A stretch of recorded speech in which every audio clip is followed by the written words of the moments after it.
Margaret Carhirig, and welcome Ministers to the Chamber. And I very much appreciate the opportunity to speak on this bill, which we first proposed a year ago. We're now at second stage, and I'm delighted the Labour Group have facilitated this, the second reading of this bill this evening. It is a free education bill. What's to be opposed in that? I suppose many in this House wouldn't understand necessarily the importance of free education. For some people in society and for some people in these houses, education is something you can buy. But it shouldn't be that way. In our Constitution, it actually states quite specifically that primary education is free as a constitutional right, but we haven't actually vindicated that right. We have outlined quite a number of different initiatives from the Labour Party policy perspective about how we should vindicate that right.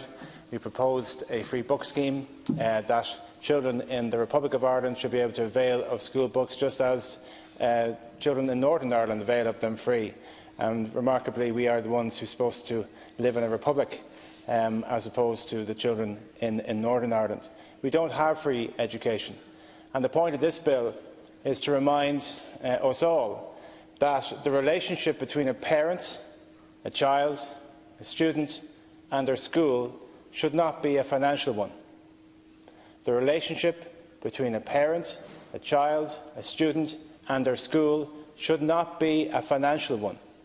It should be one of growth, it should be one of beauty, it should be one of education, it should be one of learning.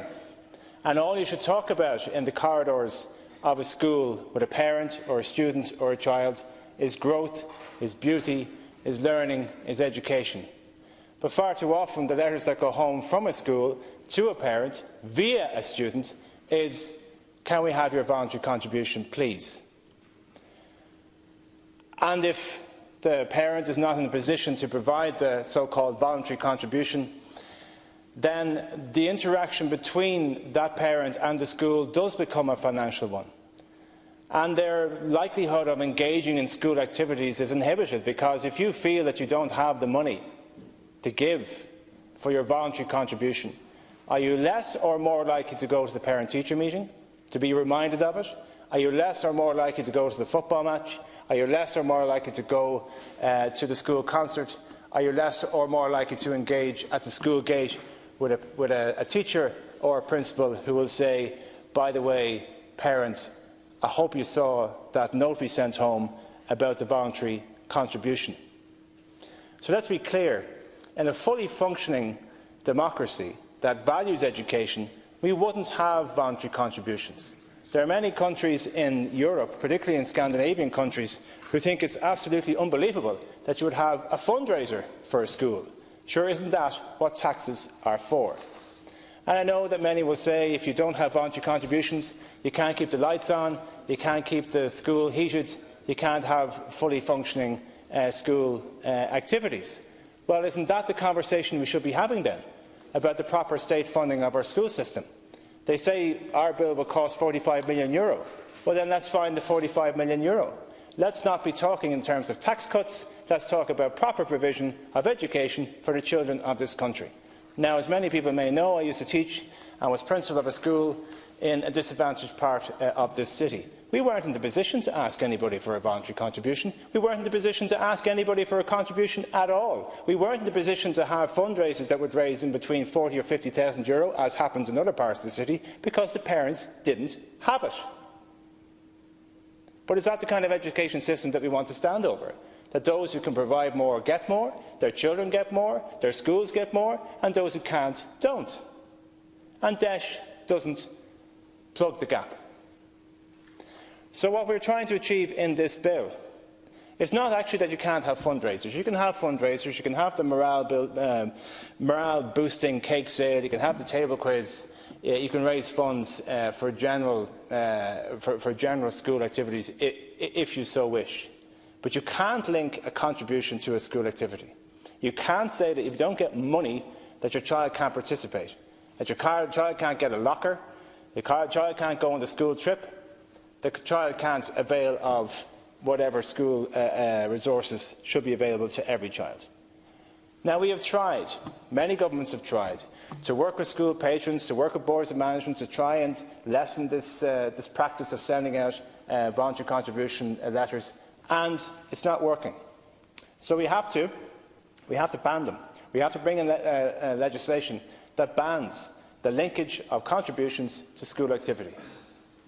Because, again, I go back to the conversations that parents and students will have about the relationship with the school. I mean, how humiliating is it? How humiliating is it for a child in a class, for a teacher or a principal to walk into the class, to be kind of surreptitiously identified, there's a little note for your mammy there, you bring that home, and that child knows and the parent will know that the reason that little note is given to her or to him is because they are the ones who haven't had the capability to have the voluntary contribution, which can be somewhere between €85, €150, €200, depending.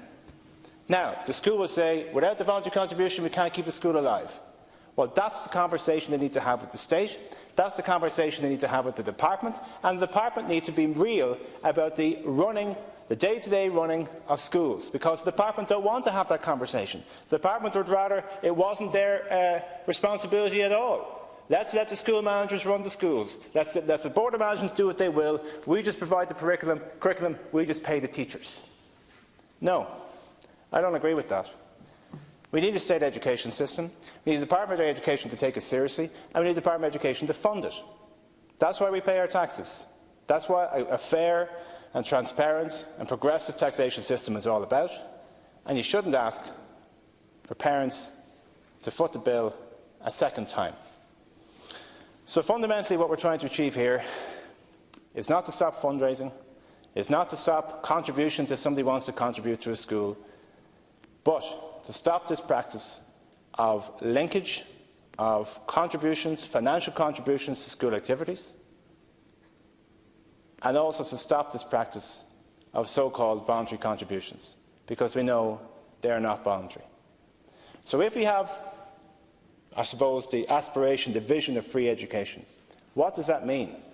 Free education, you don't have to pay for your books.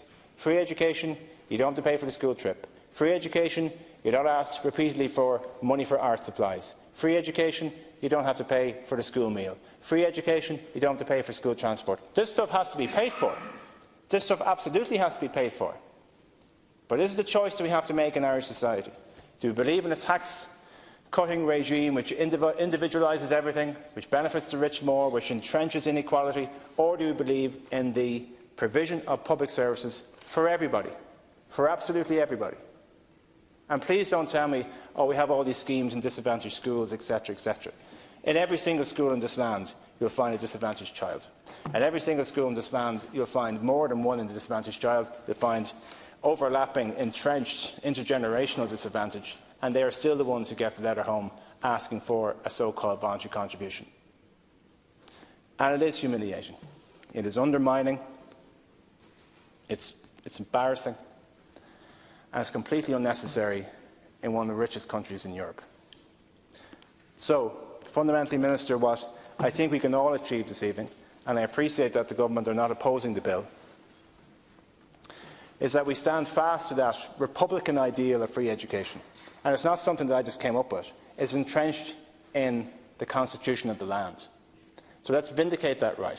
Let's make education free. And let's break this chain that drags down so many parents at the school gate that they won't go past it because they don't have the money. Not because there's a fee involved in sending your child to a school, in the vast majority of cases, because they won't pass the school gate because somebody's going to ask them an awkward question about the voluntary contribution. The few quid, sure, what's €85? Sure, aren't we providing education? But education is the great leveller, it's the great liberator. It's the one thing that frees more people from poverty than anything else, is education.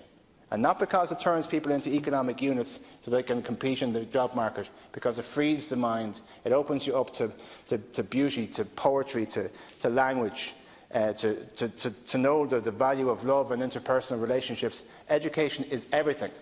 You can't put a price tag on it. But in far too many circumstances, there are far too many families in September who have an envelope that they can't fill. So let's take away that conversation. Let's make the conversations at the school gate about education, about all these things that I've listed before, about beauty, about language, about poetry, about aspiration, about the things that make the hair stand up on the back of your neck. Let's not make it about an envelope. Let's not make it about a contribution. Let's make it purely and simply about education. Thanks, Senator.